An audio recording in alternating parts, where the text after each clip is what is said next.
و بینەران بە تایبەت خوێندکارانی بەڕێز بە بەرنمەیەکی تر لە بەرنمەکانی گزینگ میوانی ماڵەکانتانین. تەوەری ئەمجارێ بەرنمەی گزینگ تەرخانمان کردووە بۆ باسێک سەبارەت بە کاریگەری بزوتنەوەی خوێندکاری بۆ گەیشتن بە کۆمەلگایەکی ئازاد و دموکراتیک، هەروەها هۆکاری دوورگرتنی هەندێک لە خوێندکاران لە چالاکیە خوێندکاریەکان. بەم بۆنەوە چەند پرسیارێکمان لەگەڵ میوانی ئەمجارێ بەرنمەکە هێناوەتە ئاراوە. وەک نەریتی بەرنمەی گزینگ ڕاپۆرتێک لەم بارەوە پێشکەشتان دەکرێت و پرسیارەکان ئاراستەی میوانی بەڕێزی بەرنمەکەمان دەکەین. لەگەڵمان بن بۆ بینینی ڕاپۆرتەکە. پڕاشکرایەکە لە وڵاتی دیکتاتۆر لێدراوی ئێران خوێندکاران و بزوتنەوەکان ڕۆڵی پێشەنگایەتی بزوتنەوەی کۆمەڵاتیەکانی ئێران دەگەرن و لە هەمان کاتدا بەشێکی بەرچاو لە خواست و داواکاری گشتیەکانی کۆمەلگا لە دروشمی خوێندکاراندا ڕەنگی داوەتەوە. خوێندکاران وەک توێژێکی وشیاری کۆمەلگا لە بەرامبەر سەرڕۆیەکانی دەستگای دەسەڵاتدار کاردانەوەیان لەخۆیان نیشانداوە و مێژووی ئەم چەند ساڵەی بزوتنەوەی خوێندکاری لە ڕوبەڕووبوونەوە لەگەڵ پرسە سیاسیەکانی کۆمەلگا دەرخەری ئەم ڕاستەیە. هەر ئەم مەسەلەیەکە دەسەڵاتی هێناوەتە سەرە بڕواایەکە پێداویستی و لازمە یەکدەستکردنی کۆمەلگا بێدەنگکردن و کپکردنی دەنگی ناڕزایەتی خوێندکارانە و سەرچاوەی ئەم هەموو ئەزیێت و ئازارەش بۆ ئەم هۆکارە دەگەڕێتەوە. بەڵام سەرڕای هەموو دەستگیرکردن و گوشارەکان بزوتنەوەی خوێندکاری کۆڵی نەداوە و چالاکانی خوێندکاری ئەم ڕاستەیان بەگۆی دەسەڵات گەیاندۆکە زیندان و ئەشکەنجە ناتوانێت خوێندکاران ناچار بە پاشەکشە بە داواکاریەکانیان بکات. سیاسەتی گوشار و دەستگیرکردن تا ئێستا کەش نەیتوانیوە چالاکانی خوێندکار چاوترسێن بکات و تەنانەت خوێندکاران لە گرتوخانەکانیش ڕەواڵەتی ڕاستەقینەی کۆماری ئیسلامی لەقاو دەدەن. پڕاشکرایەکە بزوتنەوەی خوێندکاری بە دژایەتی دەسەڵاتی کۆماری ئیسلامی چەندین قۆناغی بڕیوە و سەرباری ئەم کەند و کۆسپانە کە لەلایەن دەسەڵاتەوە خراوەتە بەردەمیان بەردەوام بوونی خۆی لە شێوەی جۆراوجۆر سەلماندووە. بزوتنەوەی خوێندکاری لە ئاز ئێران و بەتایبەت کوردستان لەم چەند ساڵەی دواییدا زیاتر لە هەمیشە هاتوونەتە مەیدان و دەنگ و ناڕزایەتی خۆیان بۆ بەدەستهێنانی مافەکانیان دەربڕیوە. ئەم بزوتنەوەیە لە ماوەی چەند ساڵی ڕابردوودا بەڕوونی دەریخستکە یەکێک لە چالاکترین بزوتنەوەکانی مەیدانی خەبات و بربەرەکانیە لە دژی کۆماری ئیسلامی. ئەوەی لە دروشمی ئەم چەند ساڵەی دوایی بزوتنەوەی خوێندکاری کووردا لە پاڵ داواکاری سەنفیەکانیان بینراوە ڕنگدانەوە و دەنگدانەوەی داواکاری خواستە گشتیەکانی کۆمەلگایی کوردی بووە. هەوڵی خوێندکارانی کوردی زانکۆکانی ئێران لە ڕێوڕسمی ڕۆژی خوێندکار و گرتنی ڕێوڕسمی ڕۆژی جیهانی زمانی دایکی و بەرزڕاگرتنی یادی قوربانیانی کیمیابارانکردنی هەڵەبجە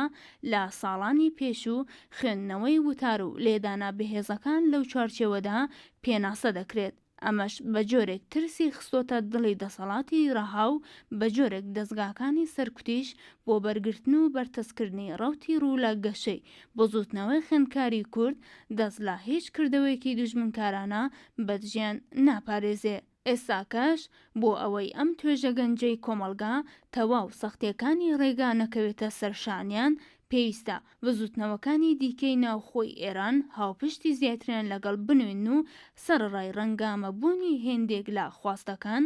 لەسەر کۆمەڵەیەک خواستی هاوبەش یەکگرتووی زیاتر لە خۆیان نیشان بدەن. لەم ساتە وەختەدا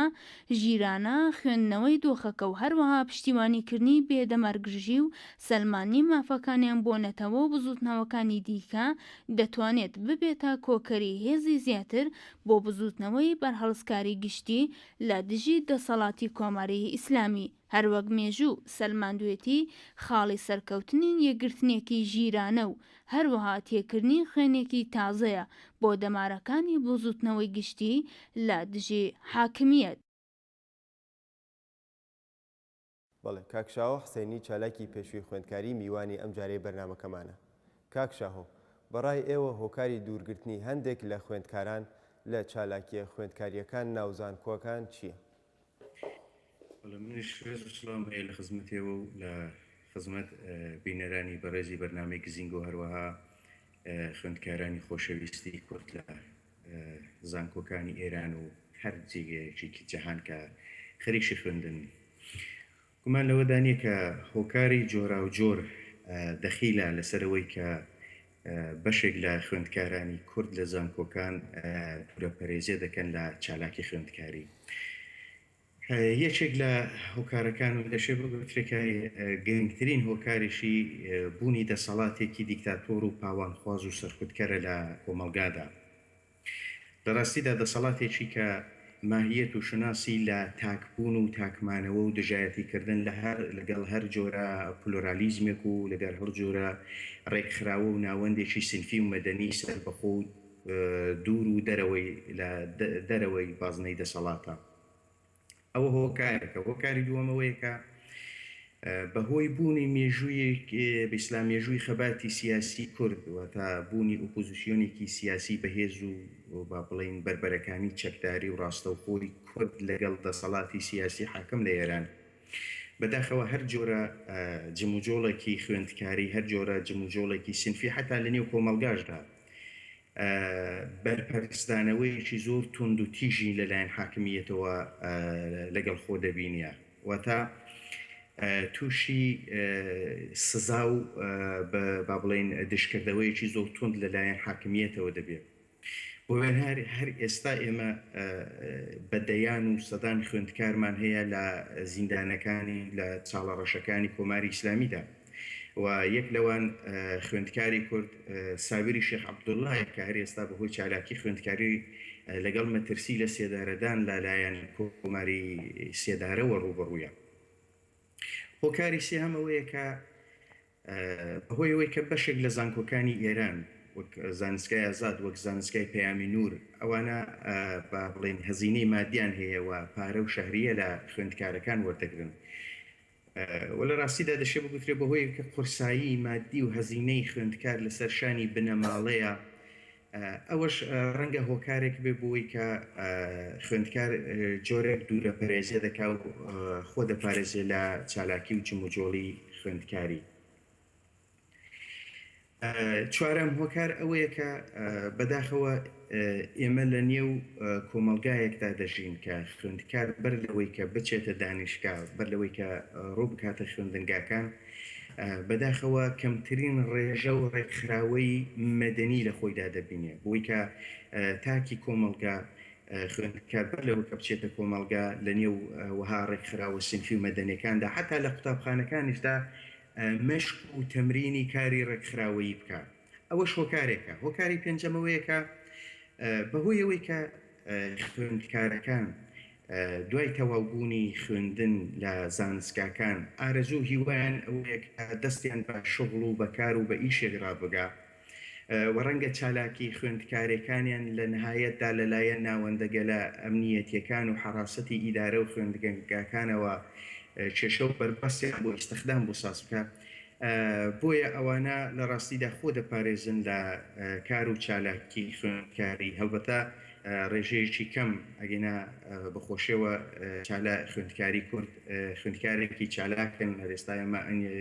بە چەندین ڕێکخراو و NGOمان لە زانکۆکانی ئێرانەیە و هەروەها چەندین گۆڤار و بڵاوۆکی کوردی لە زانکۆکانی ئێران دەردەچن.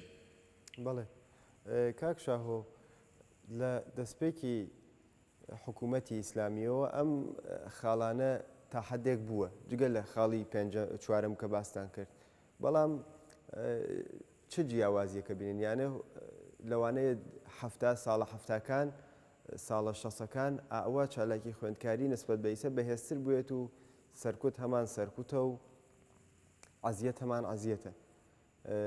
بە نەزەرەوە جیاوازیەتر لەم لە نێوان ئەوەی کە ئیسە چالاکی خوێندکاریەکان بەرەو کەمبوونەچێ یا چالاکەکان ڕووناکەنەوە چالاکی خوێندکاری دلیلێتر هۆکارێتر جیاواز نییە. ڕاستی مشتەرەکە بڕێشت کە ئەو هۆکارانەی ئێوە ئیسە باستان کرد پێشووتریش بووە. ڕاست دەفەرمونون دیارە ئەو هۆکارانە ڕەنگە لە دەی شێست زۆر بە تونند و تیژێکی زیاتری شەوە بوو بن بۆ وێنەگرتن و ئیعدام و لە سێدارەدان. بەڵام واقعیدەوەیە کە ئێمە لە دەیە شێست و حتا لە دەیە هەفتاش ئێستا ئەو هەست و ئیحساس و جۆشی شۆڕش و ئینقلابی لە نێو کۆمەلگادا بوو ینی ئەو نەسلی کە ڕاستەوخۆ لەگەڵ شۆڕش دەستە و پەنجە بوو لەگەڵ شۆڕش دەستە و یەخە بوو لەگەڵ شۆڕش تێکەڵاوی هەبوو و هێستا داهێنەبڕا بوو لە شۆڕش لە ڕاستیدا لە کۆمەلگادا لە ئارادا بووە لاو بوو و ئەو شەوقی ئینقلابی هەبوو بەڵام بەرەبەرەکە لە شۆڕشی گەلانی ئێران مەودا دەگرین و فاسیلە دەگرین بەرەیەک ئێستا لەدایک بۆ بەرەیەک هاتوو بەرەیەک لە خوێندنگاکان وەک خوێندکار ئێستا بەرچاو دەکەون کە ئەوانە لە ڕاستیدا هیچ جۆش و هەست و خۆشێکی شۆڕش و ئینقلابێکی کە لە ساڵی 57 لە نێوان چینی لاو و خوێندکار دەبیندرا نابیندرێ بەبووی کە دەرکیان نەکرد بۆی کە لەو کەش و هەوا و فەزایەدا نەبوون ئەوەش دەکرێت هۆکارێکی گرنگ بێت. بەڵێ وەکو دووهەم پرسیار کاکشاهۆ ئێوە بۆ خۆتان پێشووتر چالاکی خوێندکاری بوون پەیوەندیتان لە نێوان خوێندکارەکان ترا بووە خوێندکارە ئێرانیەکان خوێندکارە کوردەکان ئەمە جیاواز لە حکوومەت ئەمە دەستکەوتێکی بووە بۆتانیانە واقعیدەوەیە کە هەر جۆرە تەعاملێکی خوێندکاری کورد چالاکی کورد لەگەڵ خوێندکار و چالاکی نەتەوەکانی تر وەک فارسەکان وەک تورکەکان وەک بلوچەکان وەک عەرەبەکان دەستکەوتی پۆزیتیڤ و باشی دەبێت واتە لەگەڵ ئەوەدا کە حاکمیەت دەیهەوێت سیمایەکی دزێ و ناحەز لە بزاوی کورد لە بزاوی مافخواز و شناسخواز و ڕزگاری خوازی کورد بە کۆمەڵگای خۆی بنوێنێ لێرەدا ئەلکی چالاکانی خوێندکاری و چالاکانی سنفی زیاتر دەردەکەوێت ئەوەی کە دەتوانێت بۆ بەرپەرچ بداتەوە ئەو بەشلا ئەو کردەوە دزێەوەی حاکمیەت کە دەیهەوێت سیمایەکی دزێ و لە بزاوی با بڵێن کۆمەڵایەتی و نەتەوەیی و خوێندکاری کورد نیشان بدات. ئێمە وەک خوێندکار بەخۆشیەوە توانیمان ئەو ڕەساڵەتە بە ئاکام بگەینین و بە ئەنجام بگەینین و کۆمەلگا و خوێندکاری نەتەوەکانی تر لەگەڵ واقعی شۆڕش و لەگەڵ واقعی بزاوی کۆمەڵایەتی و نەتەوەی کورد تێبگەێنین ینی ئاگاداریان بکەینەوە کە ئێمە با بڵێن مافێکمان هەیە و ئەو مافی هەموو تاک و هەموو ئینسانێکە لە هەموو کۆمەلگاکان پارێزراوە و ئێمە بە هیچ شێوەیەک دژی هیچ نەتەوەیەک و دژی هیچ مافی هیچ نەتەوەیەکی تر نین بەڵام ئێمە تەنیا بەس داوای مافی خۆمان دەکەین ئەوە بەخۆشیەوە توانی کە شەفافیەتێکی باش لە زیهنی خوێندکاری باقی نەتەوەکان بە نیسبەت چالاکی و بزاوی نەتەوەی کورد ساس بکە بخۆشەوە. بەڵێ لە زمانێکە باس علم و زانست و فەلسەفە هاتووە تاراوە تاکو ئەمڕۆ هەمیشە چینە نوخبەکان سەفی ئەوەڵی شۆڕشەکان بوون سەفی ئەوەڵی گۆڕانکاریەکان بوون ئیسە لە بڕحەیەک لە زمانە بەناو فیلسوف لە بڕحەیەک لە زمانە بەناو زانستدان و لەوانەیە ئێمە بڵێن خوێندکار ئێوە لەسەر ئەو باوەڕە هەن کە خوێندکار ئەتوانێت نەسڵ پێشڕە و مەملەکەتەکەی بێت یان نە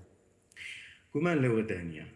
گومان لەوەدانی کە خوێندکار دەتوانێت نەسلێکی پێشکەوت و پێشڕە و بێ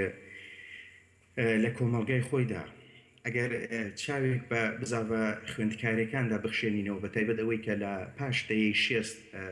سەری هەڵداوە چاو لێ دەکەین بزاوی خوێندکاری وەک بزاوێکی پشتیوانی کەر و وەک بزاوێکی با بڵێن دڵسۆز و دۆستی بزاوەکانی تری کۆمەڵایەتی وەک بزاوی ژنان وەک بزاوی مامۆستایانی قوتابخانەکان وەک بزاوی کرێکاری ڕۆڵی هەبوو چالاکی کردو و ئەرکەکانی ڕاپەڕاندووە بزاوی خوێندکاری بەهۆی ئەوەی کە ئێمە لەگەڵ چینێکی لاو جوان کە ئارمان خوازە و محافزەکار نییە ڕوبەڕووین لەگەڵ چینێکە لەگەڵ بەڕۆشترین و تازەترین زانست و زانیاریەکان ڕوبەڕوویە ئێمە ڕوبەڕووین ئەوانە تایبەتمەندی گەلێکن کە نیشان دەدا و دەری دەخات کە چینی خوێندکار دەتوانێت چینێکی پێشڕەو بێ و بەخۆشەوە چینێکی پێشڕەوە بە تایبەت لە کۆمەلگای ئێران لە کۆمەلگای ئێران بەهۆی داخراوبوونی ناوەندەکانی دەسەڵات بەهۆی ئەوەی کە هیچ حیز بۆ خراوەیەکی سنفی و مەدەنی بەهۆی ماهیەتی دیکتاتۆری دەسەڵات بوونی نییە لە ڕاستیدا قورسایی ئەو ئەرکانە لەسەر شانی بزاوی خوێندکاریە و بەخۆشیەوە بزاوی خوێندکاری ئەو مەسئولیەتەی قبول کردەوە ئەو چالاکی و ئەو قورسایە لەسەر شانی خۆی بە متمانەوە هەڵی گرتووە. بەڵێ ئەو جۆرە لە بڕێک لە خاڵەکان ئیشارەتان پێکرد خوێندکارەکان وەکو نقطە زعفەی کەسێک بەر لەوە بڕوێت بۆ زانستگا بە لەوە بێتە خوێندکار خۆی قاتی لە تێک ئەنجومەنە سنفیەکان و نابێت بە ئەندام NGO-یەک بەڵام دواتر ئەبینی وەختە تەواوبووی دانیشگا بێت وەختێک لە دانیشگا فارغ التەحسیڵە بێت و تەواو ئەبێت ئەم جارە کەم پای بازەوێ بە NGO-ەکان و ئیسا ئەحزاب و یا شوێنە جیاوازەکان تر واتە بەم تاریفەوە جەنابتان لەسەر خوێندکار هەتانە خوێندکار و بزوتنەوەی خوێندکاری ئەتوانێت پردێک بێ بۆ گەیشتن بە کۆمەڵگایەکی ئازاد و دموکراتیک یان ئەساسەن دموکراسی لە غیابی بزاوە کۆمەڵایەتەکاندا ناتوانێت مانا پەیدا بکات. یعنی ئەساسەن دموکراسی بوون و قەوام و ئیستحکامی لە بوونی بزاوە کۆمەڵایەتەکان و یەک لەوان بزاوی خوێندکاریدایە. بزاوە کۆمەڵایەتەکان یەک لەوە بزاوی خوێندکاری بەڕەخنەگرتن لە دەسەڵات بە گوشار بۆ سەر دەسەڵات بۆەوەی کە جغرافیای هێژمونی دەسەڵات بەرتەسک بکاتەوە دەسەڵات وادار بە وەڵامدانەوە دەکات. بزاوە کۆمەڵایەتەکان و یەک لەوان بزاوی خوێندکاری بە تێکشکاندنی ئەو سنوورانەی کە دەسەڵات پێکی دێنیە ئەو سنوور بەندی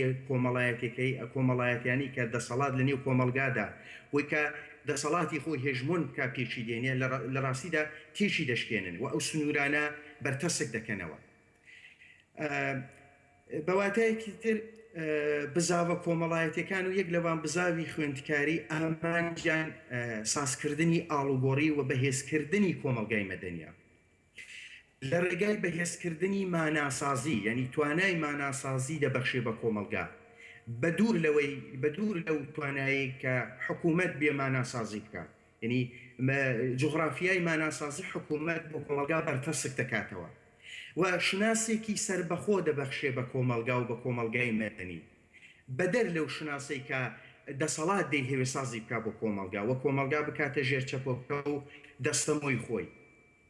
ئەوە ڕۆڵێکی گرینگە کە بزاوی خوێندکاری دەیبینێ و گومانی تێدانیا کە ئەساس و بنەمای دموکراسی پێکدێنێ. بەداخەوە جاروبار بزوتنەوەی خوێندکاری ئۆفتێک دەکات و جاروباریش گەشە ئەسێنێتەوە بەڵام هیچ کات ئەم بزوتنەوە لە ئێران و لە کوردستانە ئەم بزوتنەوە لە ناو نەچووە. بەو جۆرە پەیامگەلێک بەدەست ئێمە گەیشتووە وەکو بەرنامەی گزینگ لەم ماوە لە مەجموعە بەرنامەیەکە خەسارناسیەکمان کرد و ئەو جۆرە بینیمان یەکێک لەو شتانەوە زۆر بەرچاو بوو ئەوە بوو کە دانیژوویە کە چالاکی خوێندکاریە کاتێک کە لە دانیشگاکەی تەواو ئەبێت تەجروبیات خۆی و ئەو شتانەی کە لە چالاکی خوێندکاری بەدەست یاوردووە کەمتر ئینتقالیەدا بە دانیژوویە کە ترمیەک دێتە ناو ئەو زانستگا. لە کولە ڕێگە چارەیەک بۆ ئەم بزوتنەوە ئێوە چی هەلە زێنتانە بۆ ئەوەی کە جاروبار ئەم ئۆفتە ئەکات و جاروبار چالاکی خوێندکاریەکان کەم دەبێتەوە. هۆکاری ئەوەی کە جەنابەت باست کرد دەگەڕێتەوە بۆ فەقری سیستمی یعنی نەبوونی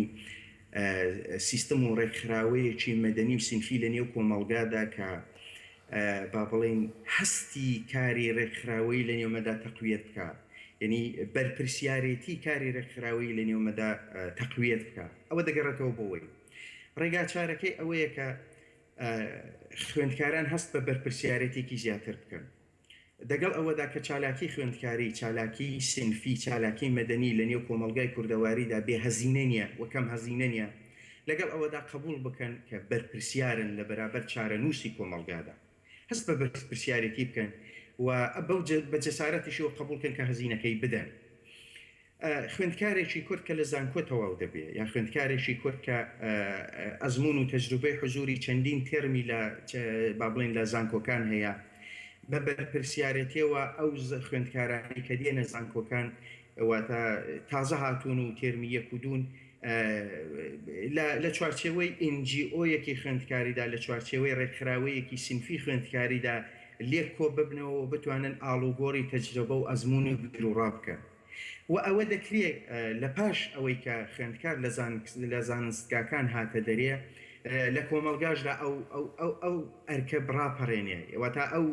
مێتۆدە ڕەچاو بکە پەیوەندی بگرێ بەو قوتابیانەی کە خەریکن قوتابخانە تەواو دەکەن و وردە ساڵێک ساڵ و نیوێکی تر 2 ساڵی تر ڕێگەی خوێندنگاکان دەگەنە بەر وشیاریان بکەنەوە ئاگاداریان بکەنەوە و لەگەڵ کەند و کۆسپ و کێشە و چەنگ و چەڵەمەکانی خوێندکاری و کاری خوێندکاری ئاگاداریان بکەن و ڕێنیوێنیان بدەن ئەوە دەتوانێت زۆر باش بێت. بەڵێ سپاسانەکەین کاک شاهۆ میوانی ئەم جارێ بەرنامەکەمان بوون و دەستان خۆش بێ. سپاس و ئاواتی سەرکەوتن بۆ ئێوە و بۆ بەرنامەی گزینگ. بەڵێ بینەران بەم جۆرە گەیشتینە کۆتایی ئەم بەرنامە لە بەرنامەکانی گزینگ. ئێوە توانن بە فەیسبووکی گزینگ پەیوەندی بگرن و ڕەخنە و پێشنیارەکان خۆتان بۆ دەوڵەمەندکردن و بەهێزکردنی ئەم بەرنامە بۆ ئێمە بنێرن. هیوادارین کە تیشکە باشمان خستوێتە سەر ئەم پرسەی کە ئیمڕۆ باسمان کرد. تا بەرنامەیەکی تر و گزینگێکی تر کات و ساتێکی خۆش.